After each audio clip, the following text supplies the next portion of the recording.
ಎಲ್ಲರಿಗೂ ನಮಸ್ಕಾರ, ಶುಭೋದಯ. ಬೆಳಗಿನ ಸುವಿಚಾರಕ್ಕೆ ಮನಸ್ಸನ್ನು ತೆರೆದಿಟ್ಟುಕೊಳ್ಳೋಣ.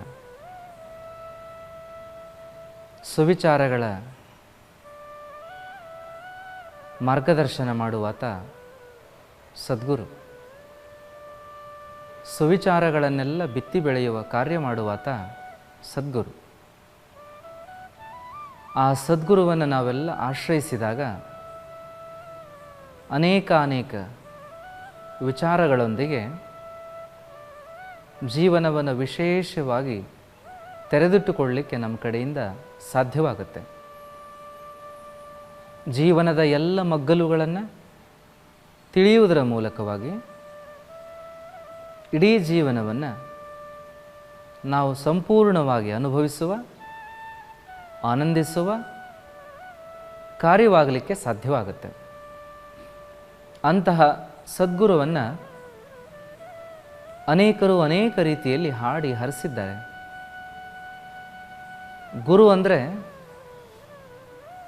ಭಗವಂತನೇ. ಭಗವಂತನ ಸಾಕಾರ ರೂಪ ಗುರು ಅನ್ನುವ ಮಾತನ್ನು ಹೇಳಿದ್ದಾರೆ. ಭರ್ಗೋ ನರಾಕೃತಿ ಅನ್ನುವ ಮಾತನ್ನು ಕೇಳಿಲ್ವೇ ನಾವೆಲ್ಲ? ಸಾಕಾರ ರೂಪನಾಗಿ ಬಂದಂತಹ ದೇವರು ಅನೇಕ ವಿಚಾರಗಳನ್ನು ಜನಮಾನಸದಲ್ಲಿ ಬಿತ್ತಿ ಬೆಳೆಯುತ್ತಾ ಭಕ್ತಿಯ ಸುಗ್ಗಿಯನ್ನು ಮಾಡ್ತಾನೆ, ಆಧ್ಯಾತ್ಮದ ಜಾತ್ರೆಯನ್ನು ಮಾಡ್ತಾನೆ. ಆ ಮೂಲಕವಾಗಿ ಭೂಮಂಡಲವನ್ನೆಲ್ಲ ಆತ ತನ್ನ ಸಾಮ್ರಾಜ್ಯವನ್ನಾಗಿ ಮಾಡಿಕೊಳ್ತಾನೆ. ಬಹುಶಃ ಅಂತಹದ್ದನ್ನು ಕಂಡಿರುವಂತಹವರು ಆ ಗುರುವಿನ ಮಹತ್ವವನ್ನು ನಾನಾ ಪ್ರಕಾರವಾಗಿ ಹೊಗಳಿರುವುದನ್ನು, ಸ್ತುತಿ ಮಾಡಿರುವುದನ್ನು ನಾವೆಲ್ಲ ಕೇಳ್ತೇವೆ. ಎಲ್ಲ ಸ್ತುತಿಗಳನ್ನು ಒಮ್ಮೆಲೇ ಸ್ಮರಣೆ ಮಾಡಿಕೊಳ್ಳಿಕ್ಕಾಗಲಿಕ್ಕಿಲ್ಲ. ಆದರೆ ಅಂಧಕಾರವನ್ನು ತೊಡೆಯುವ, ಎಲ್ಲರ ಆತ್ಮಜ್ಯೋತಿಯನ್ನು ಬೆಳಗುವ ಆ ಸದ್ಗುರುವಿನ ಮಹಿಮೆಯನ್ನು ಏನಂತ ವರ್ಣನೆ ಮಾಡೋದು? ಅಥವಾ ವರ್ಣನೆಯನ್ನು ಮುಗಿಸ್ಲಿಕ್ಕೆ ಸಾಧ್ಯನಾ? ವರ್ಣನೆ ಮಾಡ್ತಾ ಹೋಗಬೇಕಷ್ಟೆ. ಭೂಮಂಡಲವನ್ನು ಹಾಳೆಯನ್ನಾಗಿ ಮಾಡಿಕೊಂಡು, ಸಪ್ತ ಸಾಗರಗಳ ನೀರನ್ನೆಲ್ಲ ಮಸಿ ಮಾಡಿಕೊಂಡು, ಸಹ್ಯಾದ್ರಿ ಪರ್ವತದ ಎಲ್ಲ ಮರ ಗಿಡ ಬಳ್ಳಿಗಳನ್ನು ಪೆನ್ನನ್ನಾಗಿ ಮಾಡಿಕೊಂಡು ಬರೆದರೂ ಕೂಡ ಗುರುವಿನ ಮಹತ್ವ ತೀರದು ಅನ್ನೋ ಮಾತನ್ನು ಕಬೀರದಾಸರು ಒಂದು ಕಡೆ ಹೇಳ್ತಾ ಬರೋದನ್ನು ನೋಡ್ತೀವಿ. ಇಂಥ ಅಪಾರ ಗುಣನಿಧಿಯಾಗಿರುವಂತಹ ಸದ್ಗುರುವನ್ನು ವೇದಾಂತ ಶಿವರಾಮ ಶಾಸ್ತ್ರಿಗಳು ತಮ್ಮದೇ ಆಗಿರತಕ್ಕಂಥ ಒಂದು ಪದ್ಯದಲ್ಲಿ ವಿಶೇಷವಾಗಿ ವರ್ಣನೆ ಮಾಡ್ತಾರೆ. ದೇವನಲ್ಲವೇನೋ ಸದ್ಗುರು ಮಹಾದೇವನಲ್ಲವೇನೋ,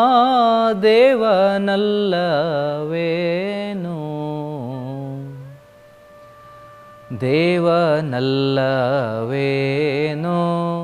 ಸದ್ಗುರು ಮಹಾದೇವನಲ್ಲವೇನೋ,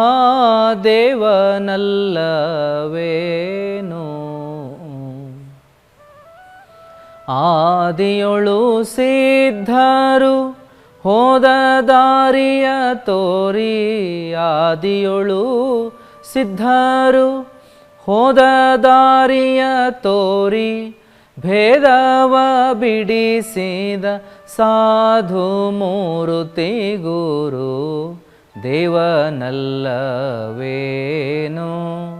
ಸದ್ಗುರು ಮಹಾದೇವನಲ್ಲವೇನೋ.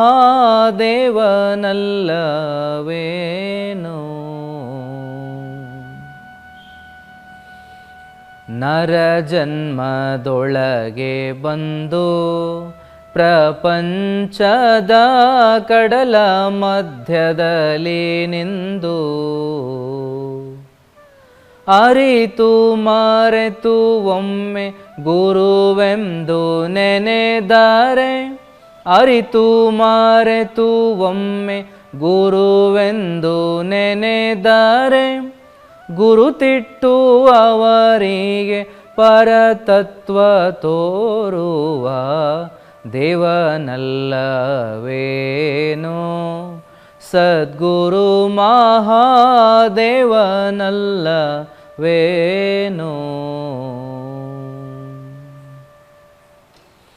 ಆಶಾಪಾಶವ ಬಿಡಿಸಿ ಮಾಡಿದ ಬಹು ದೋಷ ಕರ್ಮವ ಕೆಡಿಸಿ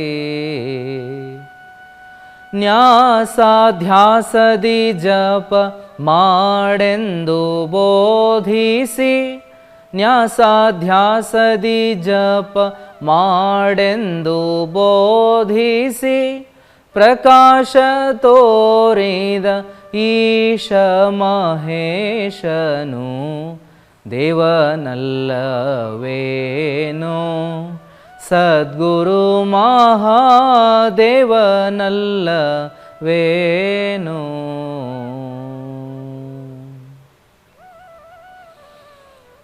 ಭಕ್ತಿ ಭಾವವ ನೋಡದೆ ನಂಬಿದವರಿಗೆ ಮುಕ್ತಿಯ ಪಾಲಿಸುವ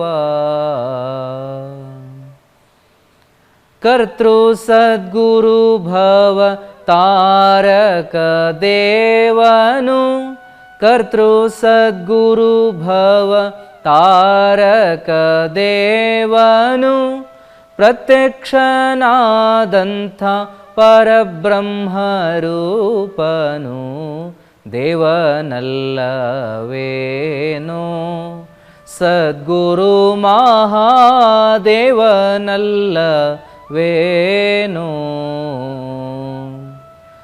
ಆದಿಯೊಳು ಸಿದ್ಧರು ಹೋದ ದಾರಿಯ ತೋರಿ ಆದಿಯೊಳು ಸಿದ್ಧರು ಹೋದ ದಾರಿಯ ತೋರಿ ಭೇದವ ಬಿಡಿಸಿದ ಸಾಧು ಮೂರುತಿ ಗುರು ದೇವನಲ್ಲವೇನೋ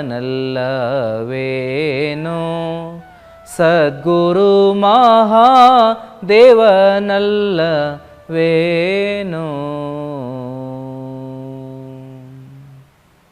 ಸದ್ಗುರುವೇ ಮಹಾದೇವರು ಅನ್ನೋದನ್ನು ನಾವಿಲ್ಲಿ ಕೇಳ್ತಾ ಬರ್ತೀವಿ. ಆ ಸದ್ಗುರು ಭಗವಂತನ ಸಾಕಾರ ರೂಪ ಅಂತ ನೋಡಿದ್ದೇವಲ್ಲ, ಅಂತಹ ಸಾಕಾರ ರೂಪರಾಗಿರ್ತಕ್ಕಂಥ ಆ ಗುರುದೇವರು ನಮ್ಮೆಲ್ಲರಿಗೂ ಕೂಡ ಸನ್ಮಾರ್ಗವನ್ನು ಬೋಧನೆ ಮಾಡ್ತಾ ಸಾಗಿರ್ತಾನೆ. ಆ ಸನ್ಮಾರ್ಗವನ್ನು ಬೋಧನೆ ಮಾಡುವಂತಹ ಸದ್ಗುರುವಿನ ಆ ವಾಣಿ ಏನನ್ನು ಮಾರ್ಗದರ್ಶನ ಮಾಡ್ತದೆ ಅನ್ನೋದನ್ನು ಮೊದಲ ಆ ಒಂದು ಸಾಲುಗಳಲ್ಲಿ ನೋಡ್ತಾ ಹೋಗ್ತೀವಿ. ಆದಿಯೊಳು ಸಿದ್ಧರು ಹೋದ ದಾರಿಯ ತೋರಿ ಭೇದವ ಬಿಡಿಸಿದ ಸಾಧು ಮೂರುತಿ ಗುರು.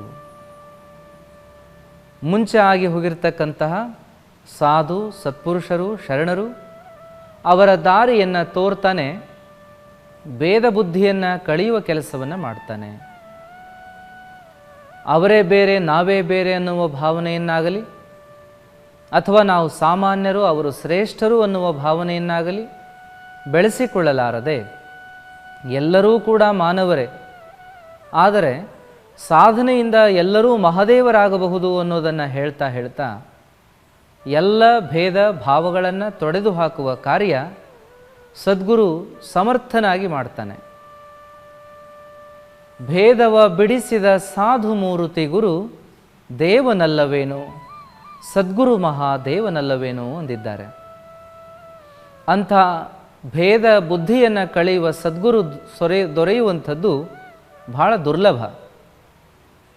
ಅಂತಹ ಭೇದವನ್ನು ಕಳೆಯುವ ಸದ್ಗುರು ಸಿಕ್ಕವರೇ ಬಹಳ ಪುಣ್ಯವಂತರು. ಸದ್ಗುರುವನ್ನು ನಾವೆಲ್ಲ ಹುಡುಕ್ತಾ ಹೋಗೋದ್ರಲ್ಲಿ ಅರ್ಥ ಇಲ್ಲ, ಹುಡುಕ್ತಾ ಇರೋದರಲ್ಲೂ ಕೂಡ ಅರ್ಥ ಇಲ್ಲ. ಸದ್ಗುರುವನ್ನು ಹುಡುಕುವ ಕಾರ್ಯವನ್ನು ಮಾಡ್ತಾನೆ. ಸದ್ಗುರು ತಾನಾಗಿಯೇ ನಮಗೆ ದರ್ಶನ ಕೊಡುವಷ್ಟು ಯೋಗ್ಯತೆಯನ್ನು ಸಂಪಾದನೆ ಮಾಡಿಕೊಳ್ಬೇಕಾದದ್ದು ಕೂಡ ಅಷ್ಟೇ ಸತ್ಯವಾಗಿರುವಂಥದ್ದು. ಅಂತಹ ಸದ್ಗುರು ಯೋಗ್ಯತೆಯನ್ನು ನೋಡಿ ಶಿಷ್ಯನಿಗೆ ದರ್ಶನವನ್ನು ಕೊಡುವುದರ ಮೂಲಕವಾಗಿ ಅನೇಕ ರೀತಿಯ ಭೇದ ಬಿಡಿಸುವ ಮಾರ್ಗದರ್ಶನವನ್ನು ಮಾಡ್ತಾ ಇರ್ತಾನಲ್ಲ. ಅಂಥದ್ದಕ್ಕೆ ನನ್ನ ಜೀವನದ 2 ಉದಾಹರಣೆಗಳನ್ನು ನಾನು ಕೊಡಬಹುದು. ಮೊದಲಿಗೆ ನಾನು ಬೆಳೆದು ಬಂದಂತಹ ತೋಂಟದಾರಿಯ ಮಠದ ಜಗದ್ಗುರುಗಳು ಹೇಳ್ತಾ ಇದ್ದದ್ದು,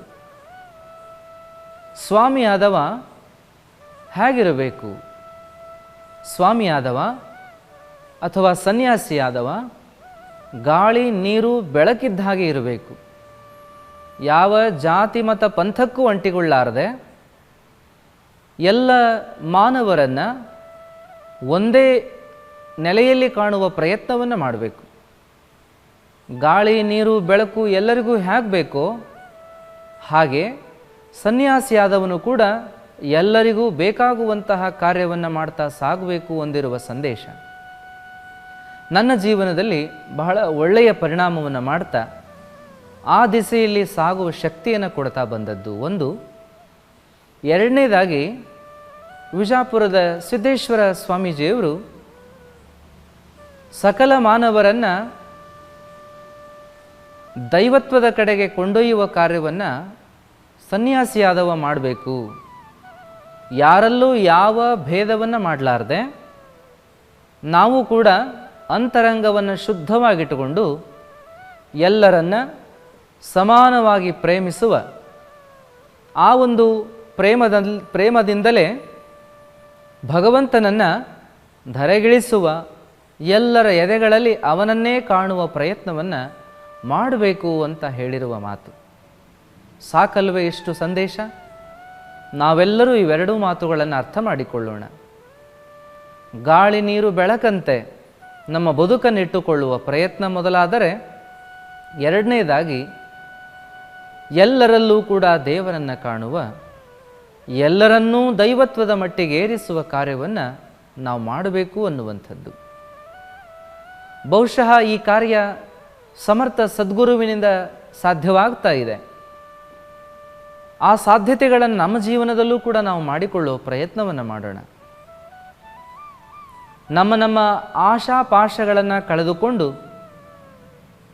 ಮಾಡ್ತಕ್ಕಂತಹ ಎಲ್ಲ ದೋಷಗಳನ್ನು ಸುಧಾರಿಸಿಕೊಂಡು ನಾವು ನ್ಯಾಸಾಧ್ಯಾಸಗಳಿಂದ ನಮ್ಮಲ್ಲಿ ಒಂದು ಭಗವದ್ಭಾವನೆಯನ್ನು ನಿರ್ಮಾಣ ಮಾಡಿಕೊಳ್ಳುವ ಪ್ರಯತ್ನ ಮಾಡುವನ್ನ.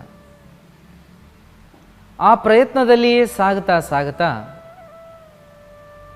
ಯಾವ ಆಸೆ ಇಲ್ಲದೆ ನಿಜವಾದ ಜೀವನವನ್ನು ಹಂಬಲಿಸಿ ಮಾರ್ಗದರ್ಶನವನ್ನು ಅಪೇಕ್ಷಿಸಿ ಕೂತಿರುವಂತಹ ಶಿಷ್ಯನಿಗೆ ಸದ್ಗುರು ಎಂದಿಗೂ ಕೂಡ ಒಲಿತಾನೆ ಎನ್ನುವ ಭರವಸೆಯಿಂದ ನಾವು ಸಾಗಬೇಕು ಅನ್ನುವ ಈ ಪದದ ಸಂದೇಶದಂತೆ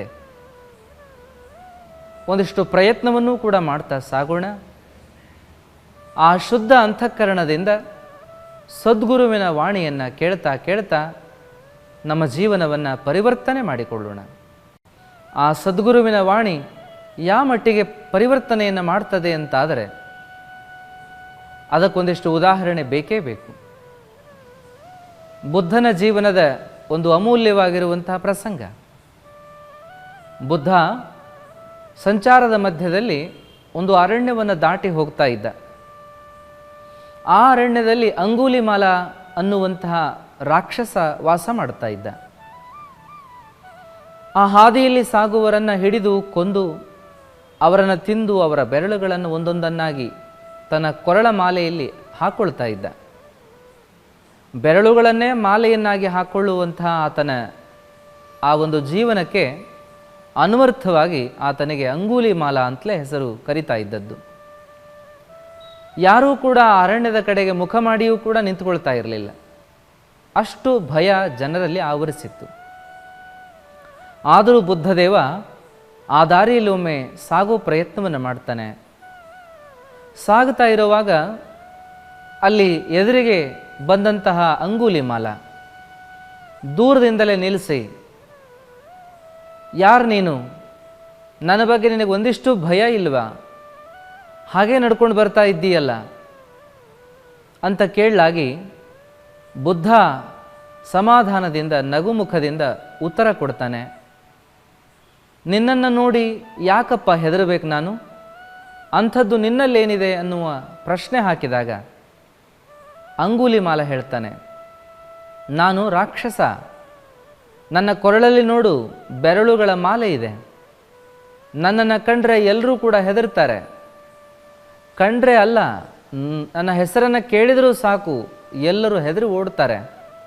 ಹೀಗಿರುವಾಗ ನನ್ನನ್ನು ನೋಡಿದ್ರೆ ನಿನಗೆ ಭಯ ಆಗಲ್ವೇನು ಅಂತಂದಾಗ ಬುದ್ಧ ಅಂತಾನೆ, ಭಯ ಪಡಲಿಕ್ಕೆ ನೀನೇನು ರಾಕ್ಷಸನು? ನಿನ್ನಲ್ಲಿ ನಾನು ರಾಕ್ಷಸನನ್ನು ಕಾಣ್ತಾನೇ ಇಲ್ವಲ್ಲ. ನನ್ನ ಹಾಗೆ ನೀನು ಒಬ್ಬ ಮನುಷ್ಯ. ಹೀಗಿದ್ದ ಮೇಲೆ ನಾನು ನಿನ್ನನ್ನು ನೋಡಿ ಹೆದರೋ ಕಾರಣ ಎಲ್ಲಿ ಬಂತು ಅಂದಾಗ ಅಂಗುಲಿಮಾಲನ ಮನಸ್ಸಿನಲ್ಲಿ ಪ್ರಶ್ನೆ ಉದ್ಭವ ಆಯಿತು. ಎಲ್ಲರೂ ನನ್ನನ್ನು ನೋಡಿ ರಾಕ್ಷಸ ಅಂತ ಹೇಳಿ ಕೂಗಾಡ್ಕೊಂಡು ಓಡಾಡ್ತಿದ್ರು. ಆದರೆ ಈ ಮನುಷ್ಯ ಹೇಳ್ತಾ ಇದ್ದಾನೆ, ಹೆದರೋ ಕಾರಣನೇ ಇಲ್ಲ, ನೀ ನನ್ನಂತೆ ಮನುಷ್ಯ ಇದ್ದೀಯಾ ಅನ್ನೋ ಮಾತನ್ನು ಹೇಳ್ತಾ ಇದ್ದಾನಲ್ಲ. ಹಾಗಾದರೆ ನಾನು ರಾಕ್ಷಸ ಅಲ್ವೇನೋ, ನಾನು ಮನುಷ್ಯನೇನು ಅನ್ನುವ ಪ್ರಶ್ನೆ ಉತ್ಪತ್ತಿಯಾಗಿ ಅದೇ ಮನಸ್ಥಿತಿಯಲ್ಲಿ ಆತ ವಿಚಾರ ಮಾಡ್ತಾ ಕೂತ, ನಾನು ಮನುಷ್ಯನೇನು, ನಾನು ಮನುಷ್ಯನಾಗಿದ್ದರೆ ನನ್ನನ್ನು ಯಾಕೆ ನೋಡಿ ಎಲ್ಲರೂ ಹೆದರ್ತಾರೆ? ಎಲ್ಲರೂ ಹೆದರ್ತಾ ಇದ್ದರೂ ಕೂಡ ಈ ಮನುಷ್ಯ ಯಾಕೆ ನನ್ನನ್ನು ನೋಡಿ ಹೆದರ್ತಾ ಇಲ್ಲ? ಈ ಒಂದು ಜಿಜ್ಞಾಸೆಯನ್ನು ಮಾಡಿಕೊಂಡು ಸಾಗಿದ ಅಂಗುಲಿಮಾಲನಿಗೆ ಬುದ್ಧ ಉಪದೇಶ ಮಾಡ್ತಾನೆ, ನೋಡಪ್ಪ, ನಿನ್ನಲ್ಲಿ ಹೆದರುವಂಥದ್ದೇನೂ ಇಲ್ಲ. ನೀನು ನನ್ನ ಹಾಗೆ ಮನುಷ್ಯನಿದ್ದೀಯ. ನೀನು ಅಜ್ಞಾನದ ವಶದಿಂದ ಅನೇಕರನ್ನು ಕೊಂದು ತಿಂದಿರಬಹುದು. ಅವರ ಬೆರಳುಗಳನ್ನು ಮಾಲೆ ಮಾಡಿ ಕೊರಳಲ್ಲಿ ಹಾಕ್ಕೊಂಡಿರಬಹುದು. ಎಲ್ಲರೂ ನಿನಗೆ ಅಂಗುಲಿಮಾಲ ಅಂಗುಲಿಮಾಲ ಅಂತ ಹೆಸರಿಟ್ಟಿರಬಹುದು. ಆದರೆ ನಾನು ಮಾತ್ರ ನಿನ್ನನ್ನು ಮನುಷ್ಯ ಅಂತ ಹೇಳಬಲ್ಲೆ, ನಾನು ಮಾತ್ರ ನಿನ್ನನ್ನು ಪ್ರೇಮಿಸಬಲ್ಲೆ ಅನ್ನುವಂತಹ ಅನೇಕ ಮಾತುಗಳನ್ನು ಹೇಳ್ತಾ ಹೋಗುವಾಗ ಆಗ ಬುದ್ಧ ಆ ಆನಂದದ ಮುಖದಿಂದ ಆತನೆಡೆಗೆ ಮುಖ ಮಾಡಿ ಮಾತಾಡ್ತಾ ಇದ್ದದ್ದನ್ನು ನೋಡಿ ಅಂಗುಲಿಮಾಲನ ಮನಸ್ಸು ಬದಲಾವಣೆಯಾಯಿತು. ಆ ಬದಲಾವಣೆಯಾದ ಅಂಗುಲಿಮಾಲನ ಮನಸ್ಸು ಒಂದು ಜಿಜ್ಞಾಸೆಗೆ ಒಳಪಡ್ತು. ಜಿಜ್ಞಾಸೆ ಮಾಡಿಕೊಳ್ತಾ ಅಂಗುಲಿಮಾಲ ಆತ ಮನುಷ್ಯನಾಗಿ ಪರಿವರ್ತನೆ ಹೊಂದಿದ. ನೋಡಿ, ಅಜ್ಞಾನವನ್ನು ಬಗೆಹರಿಸುವ, ಭೇದ ಬುದ್ಧಿಯನ್ನು ಕಳೆಯುವ, ಸನ್ಮಾರ್ಗದೊಂದಿಗೆ ಸಾರ್ಥಕ ಬದುಕನ್ನು ಕಟ್ಟಿಕೊಳ್ಳುವ ಮಾರ್ಗದರ್ಶನ ಸದ್ಗುರುವಿನಿಂದ ಹೇಗೆ ಸಿಗ್ತದೆ ಎನ್ನುವಂಥದ್ದು. ಹೀಗೆ ಯಡಿಯೂರ ಸಿದ್ಧಲಿಂಗ ಯತಿಗಳು ನಿರುಲ್ಲ ಅನ್ನುವಂತಹ ರಾಕ್ಷಸನನ್ನು ಪರಿವರ್ತನೆ ಮಾಡಿರುವಂಥದ್ದು. ಬಸವಣ್ಣನವರು ನನ್ನಯ್ಯ ಅನ್ನುವಂತಹ ಕಳ್ಳನನ್ನು ಪರಿವರ್ತನೆ ಮಾಡಿರುವಂಥದ್ದು. ಹಾಗೆಯೇ ಎಲ್ಲ ಮಹಾತ್ಮರುಗಳು ಕೂಡ ಪರಿವರ್ತನೆ ಮಾಡ್ತಾ ಜಗವನ್ನೆಲ್ಲ ದೇವನನ್ನು ಕೂರಿಸುವ ಜಗಲಿಯನ್ನಾಗಿ ಮಾಡ್ತಾ ಬಂದ್ರಲ್ಲ. ಇದು ಬಹಳ ಅದ್ಭುತವಾಗಿರುವಂತಹ ಪವಾಡ. ಇಂತಹ ಪವಾಡವನ್ನು ಸೃಷ್ಟಿಸಲಿಕ್ಕೆ ಶಕ್ತಿ ಉಳ್ಳಾತ ಆತ ಸದ್ಗುರು ಮಾತ್ರ. ಅಂತಹ ಸದ್ಗುರುಗಳಲ್ಲಿ ಬ್ರಹ್ಮಾನಂದ ಗುರುದೇವರು ಅಂತ ಕೂಡ ಒಬ್ಬರಾಗಿ ಹೋಗ್ತಾರೆ. ಅವರ ಜೀವನದಲ್ಲಿ ಕೆಲ ಘಟನೆಗಳನ್ನು ನಾವು ನೋಡ್ತಾ ಬರ್ತೀವಿ. ಅವರ ಜೀವನದಲ್ಲಿ ಸಾಕಷ್ಟು ಜನ ಹಾದು ಹೋಗ್ತಾರೆ. ಎಲ್ಲ ಜಾತಿಯ ಜನಾಂಗದ ಸಂಪ್ರದಾಯದ ಜನಸಾಮಾನ್ಯರು, ಶಿವಯೋಗಿಗಳು, ಸಂತರು, ಸಾಧುಗಳು ಆಗಿ ಹೋಗ್ತಾರೆ, ಹಾದು ಹೋಗ್ತಾರೆ. ಅವರ ಜೊತೆಗೆ ಅನ್ಯೋನ್ಯವಾಗಿರ್ತಕ್ಕಂಥ ಬ್ರಹ್ಮಾನಂದ ಗುರುದೇವರು ಮಾನವೀಯ ಪ್ರಜ್ಞೆಯನ್ನು ನಾವು ಬೆಳೆಸಿಕೊಳ್ಳೋದು ಹೇಗೆ ಅನ್ನೋದನ್ನೇ ಚಿಂತನೆ ಮಾಡ್ತಾ ಬಂದಿರುವಂಥದ್ದನ್ನು ಕಾಣ್ತೀವಿ. ಅಷ್ಟೇ ಅಲ್ಲದೆ ಎಲ್ಲರೂ ಕೂಡ ಅವರವರು ಇಷ್ಟಪಟ್ಟ ದಾರಿಯನ್ನೇ ಹಿಡಿದು ಆ ದಾರಿಯಲ್ಲಿ ಯಾವ ರೀತಿಯಲ್ಲಿ ಸಾರ್ಥಕವಾಗಿ ಸಾಗಬೇಕು ಅನ್ನೋದನ್ನು ಕೂಡ ಹೇಳ್ತಾ ಬಂದಿರುವಂಥದ್ದು. ಆ ಸಮಯದಲ್ಲಿ ಒಮ್ಮೆ ಒಬ್ಬಾತ ಬರ್ತಾನೆ. ತನ್ನ ಜೀವನದಲ್ಲಿ ಬಹಳ ಕಷ್ಟ ನಷ್ಟಗಳನ್ನು ಅನುಭವಿಸಿದ್ದದ್ದಾಗಿ, ಬಹಳ ತೊಂದರೆಯ ಸಮಯದಲ್ಲಿ ಯಾವ ದಾರಿ ಕಾಣಲಾರದೆ ಸನ್ಮಾರ್ಗದ ದಾರಿ ಅಂತಂದರೆ,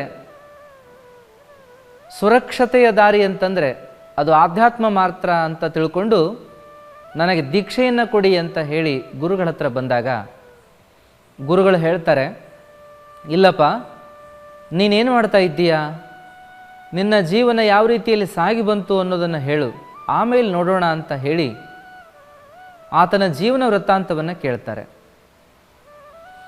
ಕುಟುಂಬ ಜೀವನದಲ್ಲಿ ಸಾಗಿ ಬಂದಂಥ ಆತ ಸಾಲ ಸೋಲಗಳಿಂದ ರೋಗ ಬಾಧೆಯಿಂದ ಬೇಸತ್ತು ಸುರಕ್ಷತೆಯ ಮಾರ್ಗ ಒಂದೇ ಅಂದರೆ ಅದು ಸನ್ಯಾಸ ಅಂತ ತಿಳಿದು ಸನ್ಯಾಸ ಮಾರ್ಗವನ್ನು ಪಡ್ಕೊಂಡಿರಲಿಕ್ಕೆ ಬಂದಿರತಕ್ಕಂಥದ್ದು ಅರ್ಥ ಆದ ಮೇಲೆ ಗುರುಗಳು ನಗ್ತಾ ಹೇಳ್ತಾರೆ, ನೋಡಪ್ಪ, ಜೀವನದಲ್ಲಿ 2 ಮಾರ್ಗಗಳು, ಒಂದು ಸನ್ಯಾಸ ಮಾರ್ಗ, ಒಂದು ಸಂಸಾರ ಮಾರ್ಗ. ಸಂಸಾರ ಮಾರ್ಗವನ್ನು ಹಿಡಿದ ಮೇಲೆ ಅದೇ ರೀತಿಯಲ್ಲಿ ಸಾಗಪ್ಪ. ಕಷ್ಟ ನಷ್ಟಗಳೇನೇ ಬರಲಿ ಅವುಗಳನ್ನು ಗೆದ್ದು ಮುಂದೆ ಹೋಗುವಂಥ ಛಲ ಬಲಗಳನ್ನು ನೀನು ಇಟ್ಕೊಳ್ಬೇಕು. ಜೀವನ ಅಂತಂದ ಮೇಲೆ ಕಷ್ಟ ನಷ್ಟಗಳು ಬರೋದು ಸಹಜ. ಸನ್ಯಾಸ ಮಾರ್ಗದಲ್ಲೂ ಅಂಥ ಕಷ್ಟ ನಷ್ಟಗಳು ಬರ್ತವೆ. ಆದರೆ ಕಷ್ಟ ನಷ್ಟಗಳು ಬಂದುವು ಅಂತ ತಿಳ್ಕೊಂಡು ಸನ್ಯಾಸ ಮಾರ್ಗದಲ್ಲಿರೋವನು ಸಂಸಾರಿ ಆಗೋದಾಗಲಿ, ಸಂಸಾರ ಮಾರ್ಗದಲ್ಲಿರೋವನು ಸನ್ಯಾಸಿ ಆಗೋದಾಗಲಿ ವಿಚಾರವನ್ನು ಮಾಡಬಾರ್ದು. ಯಾವ ಮಾರ್ಗವನ್ನು ಪ್ರೇಮಿಸಿ ನಾವು ಹಿಡಿದಿರ್ತೇವೋ ಅದೇ ಮಾರ್ಗದಲ್ಲಿ ಸಾಗುವ ಸಂಕಲ್ಪ ಮಾಡಬೇಕು ಅಂತ ತಿಳಿ ಹೇಳಿ ಆತನಿಗೆ ಜೀವನವನ್ನು ಸುಧಾರಿಸಿಕೊಳ್ಳುವ ಸುಲಭ ದಾರಿಯನ್ನು ಹೇಳ್ತಾರೆ. ಸಂಸಾರ ಅಂತಂದರೆ ಅದು ಒಳ್ಳೆಯದಪ್ಪ. ಅದಕ್ಕಾಗಿ ಋಷಿಮುನಿಗಳು ಧನ್ಯೋ ಗೃಹಸ್ಥಾಶ್ರಮಿ ಅಂತ ಹೇಳಿದ್ದಾರೆ. ಜೀವನ ಅದು ಗೃಹಸ್ಥನದೇ ಆಗಿರಲಿ, ಸನ್ಯಾಸಿಯದೇ ಆಗಿರಲಿ, ಅವೆರಡೂ ಒಂದೇ ರೀತಿಯಲ್ಲಿರ್ತವೆ. ಆದರೆ ಕೆಲ ವಿಚಾರಗಳಲ್ಲಿ ಭಿನ್ನತೆ ಇರ್ತವೆ. ಆದರೆ ಧನ್ಯೋ ಗೃಹಸ್ಥಾಶ್ರಮಿ ಅಂತ ಯಾಕೆ ಹೇಳಿದರು ಅಂತಂದರೆ, ಗೃಹಸ್ಥ ಯಾವ ಬಂಧನಕ್ಕೆ ಒಳಪಡಲಾರದೆ ಎಲ್ಲರೊಟ್ಟಿಗೆ ಅನ್ಯೋನ್ಯವಾಗಿ ಬಾಳ್ತಾ ಸುಲಭದಲ್ಲಿಯೇ ಆತ ಆಧ್ಯಾತ್ಮವನ್ನು ಅನುಭವಿಸುವ, ಅರಗಿಸಿಕೊಂಡು ಆನಂದಿಸುವ ಕೆಲಸ ಮಾಡಬಹುದು ಮತ್ತು ಸನ್ಯಾಸ ಮಾರ್ಗಕ್ಕೆ ಆಧಾರಪ್ರಾಯನಾಗಿ ಇರಬಹುದು ಅನ್ನೋ ಕಾರಣಕ್ಕೆ ಧನ್ಯೋ ಗೃಹಸ್ಥಾಶ್ರಮಿ ಅಂತ ಹೇಳ್ತಾ ಬಂದಿದ್ದಾರೆ. ಇಂತಹ ಗೃಹಸ್ಥಾಶ್ರಮದ ದಾರಿಯಲ್ಲಿ ಸಾಗುವಾಗ ನಾವು ದುಡಿಬೇಕಾದದ್ದು ಅವಶ್ಯ. ಕಷ್ಟಪಟ್ಟು ದುಡಿಬೇಕು, ದುಡಿತದಿಂದಲೇ ಜೀವನವನ್ನು ಕಟ್ಟಿಕೊಳ್ಳಬೇಕು. ಸುಲಭದಲ್ಲಿ ಬಂದ ಹಣವನ್ನು ಆಶ್ರಯ ಮಾಡಿಕೊಳ್ಳಾರದೆ ನಾವು ದುಡಿದ ಬೆವರಿನ ಹಣವನ್ನೇ ನಾವು ಜೀವನಕ್ಕಾಗಿ ಉಪಯೋಗ ಮಾಡಿಕೊಳ್ಬೇಕು. ಅಷ್ಟೇ ಅಲ್ಲದೆ ನಾ ದುಡಿದ ಹಣ ಅಂತ ತಿಳಿದು ಅಶನ ವ್ಯಸನಕ್ಕಾಗಿ ಖರ್ಚು ಮಾಡ್ತಾ ಹೋಗೋದಕ್ಕಿಂತ ಆ ದುಡಿಮೆಯ ಹಣವನ್ನು ಒಂದಿಷ್ಟು ಕಾಯ್ದುಕೊಳ್ಳುವ ಕೆಲಸವನ್ನು ಮಾಡಬೇಕು. ಬಟ್ಟೆಗೆ ಬಂಗಾರಕ್ಕೆ ಹಣ ವ್ಯಯ ಮಾಡೋದಕ್ಕಿಂತ ಹಣವನ್ನು ಬೇಕಿದ್ದಲ್ಲಿ ಬಳಸಿಕೊಂಡು ಉಳಿದ ಹಣವನ್ನು ರಕ್ಷಣೆ ಮಾಡಿಕೊಂಡು ಮುಂದಿನ ಜೀವನಕ್ಕೆ ಆಧಾರವಾಗಿ ಇಟ್ಕೊಳ್ಬೇಕಾದದ್ದು ಬಹಳ ಅವಶ್ಯ. ಹಾಗಾಗಿ ಹಣ ಸಂಗ್ರಹ ಅದು ಸನ್ಯಾಸ ಮಾರ್ಗಕ್ಕೆ ವಿರುದ್ಧವಾಗಿರಬಹುದು, ಆದರೆ ಸಂಸಾರಿಗೆ ಅದು ಅವಶ್ಯವಾಗಿ ಬೇಕಾದದ್ದು. ಅದಕ್ಕಾಗಿ ಹಣವನ್ನು ಆತ ದುಡಿಬೇಕು, ಹಣವನ್ನು ದುಡಿಸ್ಬೇಕು. ಹಣವನ್ನು ದುಡಿದು ಗಳಿಸುವುದರ ಜೊತೆಗೆ ದುಡಿದ ಹಣವನ್ನು ಮತ್ತೆ ದುಡಿಸುವ ಕಾರ್ಯವನ್ನು ಮಾಡಬೇಕು. ಹಣ ಸಂಗ್ರಹ ಅಂತ ಕೇಳಿದ ಕೂಡಲೇ ಹಣವನ್ನು ಸಂಗ್ರಹ ಮಾಡ್ತಾ ಹೋಗೋದಲ್ಲ. ಆ ಹಣವನ್ನು ಮತ್ತೆ ಬೇರೆ ಕಾರ್ಯಗಳಿಗೆ ಬಳಸ್ತಾ ನಮ್ಮ ಜೀವನದಲ್ಲಿ ಬೇಕಿದ್ದ ಎಲ್ಲ ಅವಶ್ಯಕತೆಗಳನ್ನು ಪೂರೈಸಿಕೊಳ್ಬೇಕು. ಜೀವನವನ್ನು ಒಟ್ಟಾರೆಯಾಗಿ ಸಮೃದ್ಧವಾಗಿ ಕಳೀಬೇಕು ಅನ್ನುವಂತಹ ಮಾತುಗಳನ್ನು ಆ ಗುರುದೇವರು ಹೇಳ್ತಾ ಇದ್ರು ಅನ್ನೋದನ್ನು ನಾವು ನೋಡ್ತೀವಿ. ಅದಕ್ಕೆ ಒಟ್ಟಾರೆಯಾಗಿ ಸದ್ಗುರುಗಳೆಲ್ಲರೂ ಕೂಡ ಆಯಾ ಮನಸ್ಥಿತಿಯ ವ್ಯಕ್ತಿಗಳಿಗೆ ಆಯಾ ರೀತಿಯ ಮಾರ್ಗದರ್ಶನವನ್ನು ಮಾಡ್ತಾ ಜೀವನವನ್ನು ಕಳೆಯುವ ಸುಲಭೋಪಾಯಗಳನ್ನು ಅವರು ಹೇಳಿಕೊಡ್ತಾ ಇದ್ದರು. ಅಂತಹ ಸುಲಭೋಪಾಯವನ್ನು ಹೇಳಿಕೊಡುವ ಸದ್ಗುರು ನಮ್ಮೆಲ್ಲರಿಗೂ ಒಂದು ಮಂತ್ರದ ರೀತಿಯಲ್ಲಿ ಒಂದು ಮಾತನ್ನು ಹೇಳ್ತಾ ಬಂದಿದ್ದಾರೆ. ಆ ಮಂತ್ರ ಬೇರಾವುದು ಅಲ್ಲ, ಧರ್ಮೋ ರಕ್ಷತಿ ರಕ್ಷಿತಃ ಅನ್ನುವಂಥದ್ದು.